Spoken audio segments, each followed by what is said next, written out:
Thomas Soto.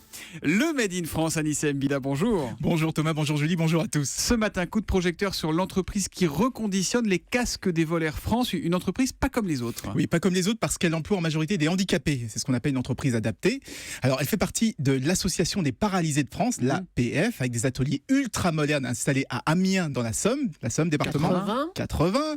Alors, c'est grâce à elle qu'on ne jette plus les casques distribués dans les vols Air France. Aujourd'hui, ils sont récupérés, nettoyés et réemballés comme neufs. Pour vous donner une idée, plus de 13 millions de casques sont traités chaque année.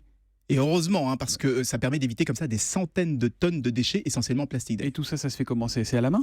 Non, ça serait impossible. Vous imaginez, ils reçoivent 80 000 casques par jour. Donc ils ont mis au point une machine. C'est pas la peine de le réparer, il marche jamais dans l'avion. Je sais pas ce qui se passe, il marche jamais. Puis il est tout propre en plus, il n'y a pas de problème. Donc eux, ils ont fabriqué une machine qui automatise la plupart des opérations. En fait, ils ont inventé le premier processus de reconditionnement de casques au monde. Alors ils ont commencé par Air France et aujourd'hui ils sont en contact avec des compagnies aériennes du monde entier. Alors je voulais juste préciser qu'avant, l'entreprise faisait de la sous-traitance dans le secteur automobile. Mais avec les fermetures d'usines, la délocalisation, ils ont été obligés de se diversifier. La preuve que le monde handicapé est autant capable de se réinventer que d'innover. Bien sûr. Est-ce qu'il existe d'autres et beaucoup d'entreprises de ce type, Anissé? Trop peu malheureusement. Pourtant, la loi oblige les entreprises de plus de 20 salariés à intégrer au moins 6% de personnel handicapé. Vous savez combien il y en a aujourd'hui ?